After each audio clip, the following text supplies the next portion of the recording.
Ана кеш қайырлы болсын. Мына бүгін YouTube желісінде сіз туралы жағымсыз видеолар, жағымсыз ақпараттар тарап жатыр. Одан хабарыңыз бар ма?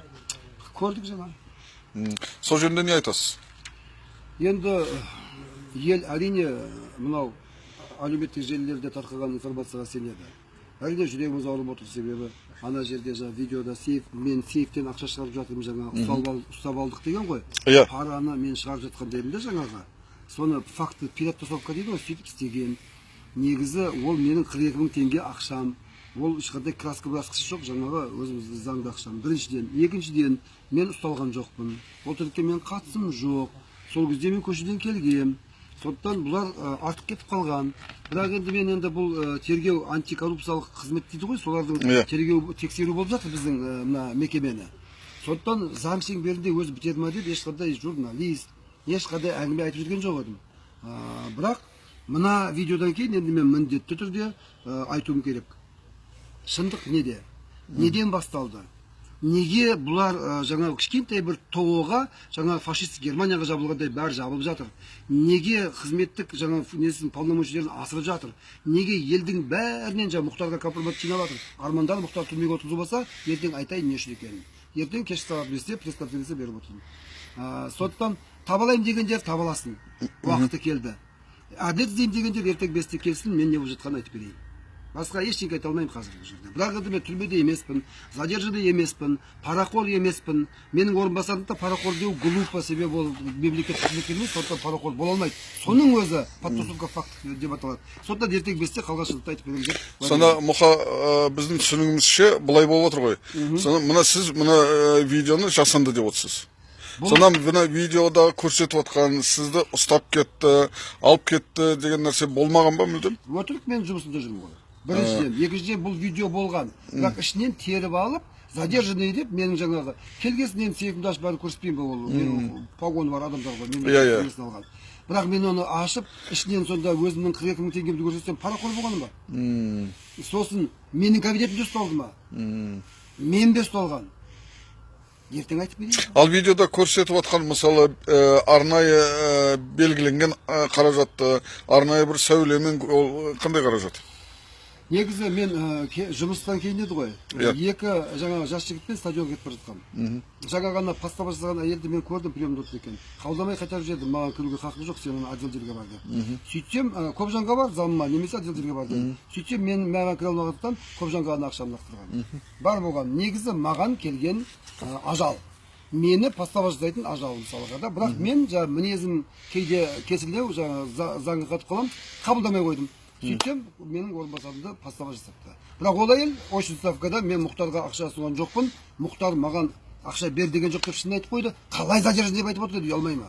Бүкіл дүние жүзінде мені масқаралап, абырой бітіруге Қазақстанда адам құқығы бар ма? Жоқ па? Бүгіннің өзінде біз адамбыз ба? Жоқ әлде погондыларды қолымыз ба? Бүгін ақ десе ақ, ана Дзержинскийдің ана чекасы бар ғой, НКВД. Если ты до сих пор не в тюрьме, то это не твое преимущество, это наши недостатки деп айтып отыр ғой қазір. Сондай болып тұрген өмірші. Онда Мұха, бүгіннің өзінде азынан бері бір 100 шақты адам телефон шалды. Біздің өзімізге. Сіздің де телефоныңыз тынып таппаған шығар. Бәрін сұрайтыны осы мәселе, бұл қалай? Мұхтар Мұхамеджан жағдайы не болды екен деп. Енді мен білгенше, мен енді білетінім сол 20 маусымда болған оқиға ғой. Содан бері өзіңізбен күнеге кездесіп жүрміз. Мен білетініміз сол. Бірақ ол енді ел жұртқа не деп түсіндірерімді білмеймін, өйткені жайылып кетті, бүкіл әлемге жайылып кетті. Бұндай жасанды видеоны әлемге жария етуге сонда сіздің ойыңызша осы құзырлы органдардың арнайы несі болды ма, бұған тапсырысы, немесе олардың өздерінің қызығушылығы болды ма бұл жерде? Әлде олардың қатысы жоқ па екен бұған? Мен есептеймін, антикоррупциялық қызметтің жаңағы несінен, тексеруден көп қате көріп отқан жоқпын. Бірақ маған өзімнің бастығым арыз жазған үстінен. Оның арызын мен алдын опротестовать етіп, қала әкіміне арыз жаздым. Бастығыңыз кім еді? Жұманов тұрғын инспекциясының бастығы. Мен оған осы январдан бері үстінен арыз жазып келе жатырмын, дұрыс емес қимылдарына. Бірақ ашық арыз жазып келе жатырмын. Сосын кейін бір 4 үйді сотқа берген. Дұрыс емес үйді. Содан кейін басталған дүние бұл. Жұманов мен үстінен антикоррупция арыз жазды. Бірақ оның арызын оқысаңыздар, күлесіздер. Ертең пресс-конференцияда арызын оқып, әр пунктіне дәлелін айтамын. Көресіздер, сондай жастағы адам қалалық әкімдіктің бөлім басшысы сондай арыз жазу мүмкін ба деген ойға, сұраққа өздеріңіз сол жерде ес бағасын жауап бергіздер. Ал бірақ сондай күлкілі арызға дүние жүзін сал. Ұят емес па? Мұқа, енді мына жерде шынын айтқанда сіздің абыройыңызға үлкен нұқсан келтіріп отыр. Әрине. Сіздің алдағы уақыттағы іс-әрекеттеріңіз қандай болмақ? Мен шынымды айтсам, мен осы бұл тірлік кім тексермей жатыр, кімді тексермей жатыр. Тексеруге міндетті бар ғой, сол үшін органдар бар. Деп ойлаған едім, бұл жерде артық кетіп қалды. Сондықтан ертең менің ойым міндетті түрде бүкіл елге шындықты айтып беру. Шындықты айтып беру, одан кейін отырдық зама, жалаз жабама. Менің 42 мыңды пара деп көрсете ма, 42 миллион деп. Әлде 125 миллион муляж алып келіп замма тығып қойып, одан кейін мені ұсталды дей ма?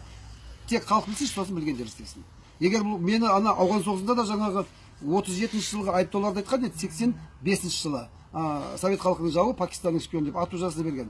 Мына жерде қазір сондай бір нәрсе болайын деп жатқан шығар, басыма түскенді көріп алдым. Бірақ еліме шындықты айтып алайын, білсін, ертең артынан ешкім ұры демесінші. Болды бар болған. Бұл жерден тапа-тал түсті сізді парахор деп атап негізі жоқ жерде. Тапа-тал түсте сізді халық жауына айналдырып, тапа-тал түсте сіздей азаматты батпаққа батырып, бұл кісілер қандай мақсатқа жетпек? Мұна сол түсініксіз. Енді ойлап көріңіздер, ертең Дамкомда да сұрасаңыздар айтады. 7-8 Дамкомға жаңағы барып әңгіме айтқан. Мұхтар Достай компромат жазып берші. Олар ойбайлап жүр, видеосы жүр ғой Фейсбукта. Неге жазамыз, ол күйгелі адам болдық қой деп. Мысалға, жазып берді ғой деп. 22 үйлік бір деблюдің арызы жоқ, мысалға.